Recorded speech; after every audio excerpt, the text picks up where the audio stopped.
Okay, hello and welcome to my channel. So in this video, is the following of the previous video about how the acceleration vector has been derived. Okay, so previously we know a lot of how to derive the velocity axis, velocity vector. This time, acceleration vector is similar. Okay, we start with the example that we have made in this topic. So say if we have a path, say a kind of a partially circular path in a red dashed line.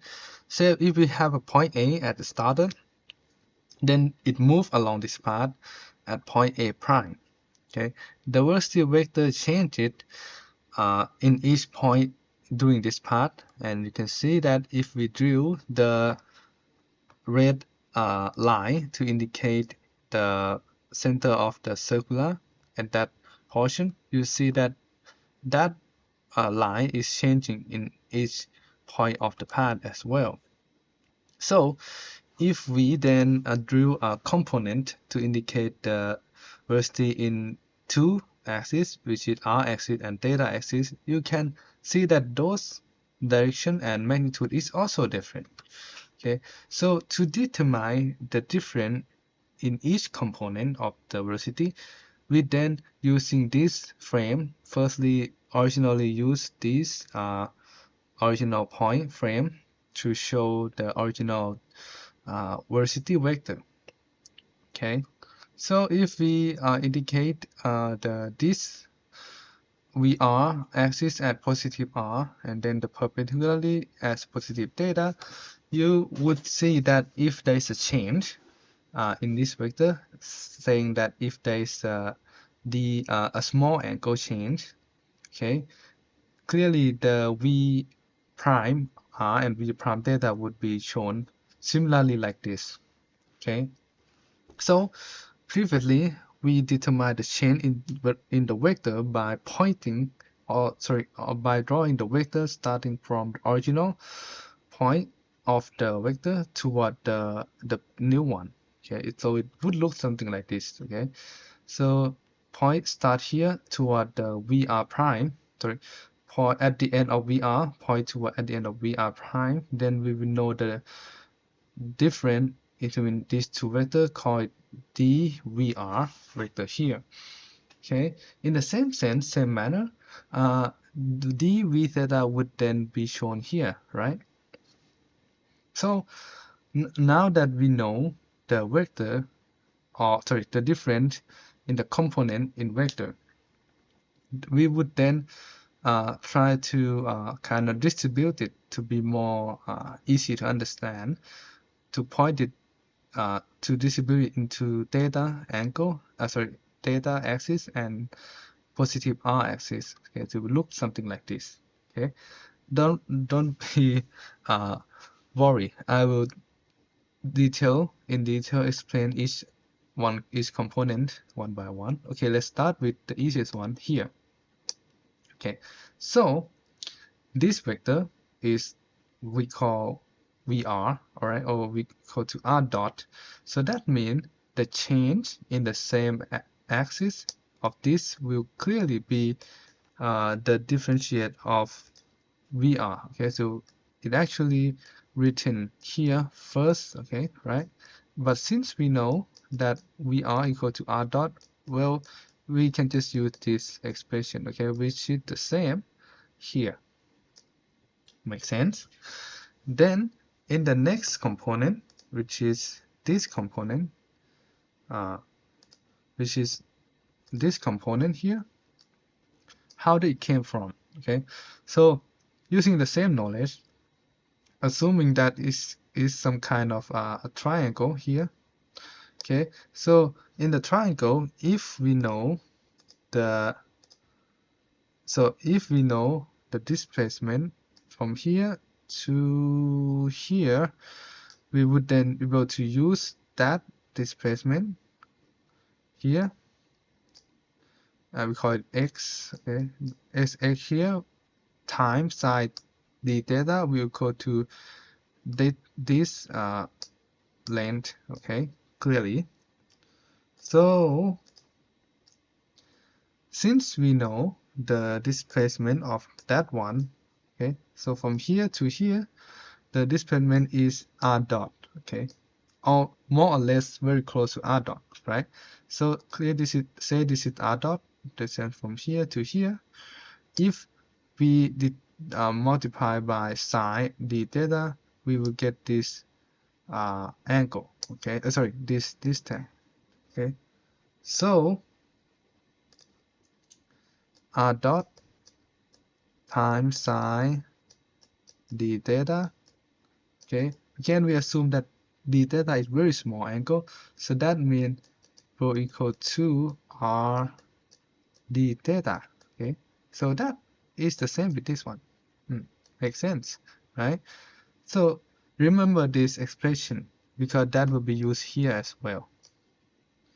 Okay, so in this portion, you can see that in the same sense, right? This angle, this vector has the magnitude of r theta dot. That means the change in that same axis will be differentiate of r theta dot. Make a lot of sense. And this component here is from the r theta dot times sine d theta, okay? So r theta dot times sine d theta will be equal to r theta dot times d theta, which is result here, okay, in this same manner, okay? So now that we know that, then what's next? Then we drew a more simple way of determining this. So we use this dv theta right in here. We use this dvr right in here. Then this blue line is indicate the two components of the difference in original vector vr v theta to vr prime or v theta prime. Okay. And this vector will equivalent to the following expression. Okay, I will guide you one by one. Okay, so if so look closely. I will just go one by one. Okay, if we this is a dv theta and dvr, right? So if those vectors combine together, you would get something like this as a total vector. We call it dv, which is the change in velocity. This is what we're looking for, right? So with the change in velocity is expressed at this angle, okay, which is the same with this angle. But I just want to again distribute it in theta and axis, just like this one. Okay, if we distribute this dv on axis, you would see the combination of the summation of vector. Okay, so if we look on theta and r-axis, we will know that in r-axis there is this vector, right, dr dot, and this vector r theta dot d theta in the negative direction. Okay, so that means firstly we have dr dot here point toward the positive, and then we have r theta dot d theta point into the negative. Okay, so this is the result vector in r. Now in theta, what we have is r dot theta. What we have is r dot d theta pointing toward positive theta, and then dr theta dot pointing positive theta. So that is just summation of these two vectors here and here. Okay, so that could result in dv vector of dv as well. So in the mathematical expression, we can say that dv theta, which is this angle, it came from the summation of this dr theta dot plus r dot d theta. Okay, you can guess in the same sense of dvr will equal to dr dot minus this r theta dot d theta. Okay, which is clearly indicated here.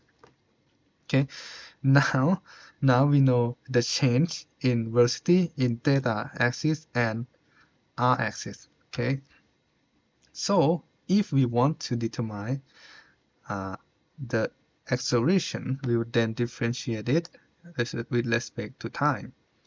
Okay, and the velocity of in theta axis differentiated by time, we would get something like this. Okay, this is from the differentiate of the products of these two multiplied together. Okay, we have r theta double dot plus theta dot r dot. Okay, then this is already simplified, so we summation it, and then we got this expression.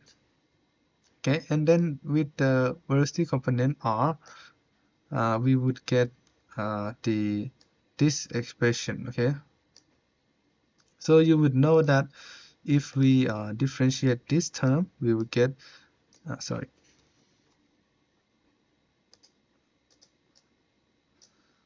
Okay, let me erase it. Okay, so now we know the acceleration in theta axis. Okay, so that means acceleration in theta axis will equal to this expression.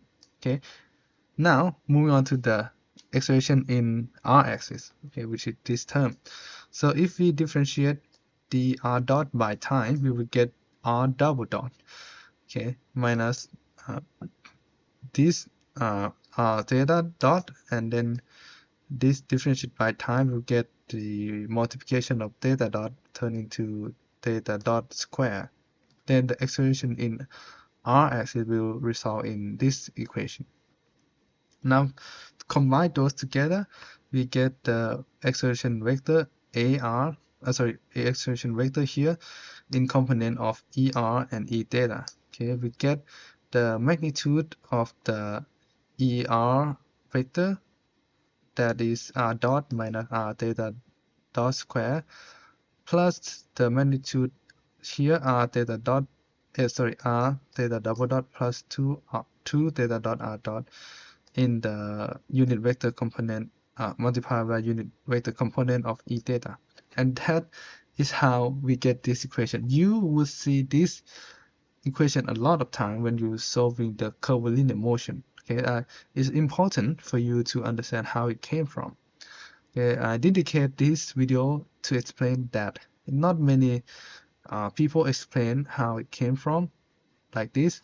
Normally people would just memorize this equation, but I would like you to take some time to see how it came from, so that you can understand it more fundamentally. Okay, so if you watch it until the end of this video, I would like to say thank you very much, and thank you for your patience a lot. I hope you learn how to derive this equation and how to utilize this, okay, correctly by me. And thank you so much for paying attention, and see you in the next video.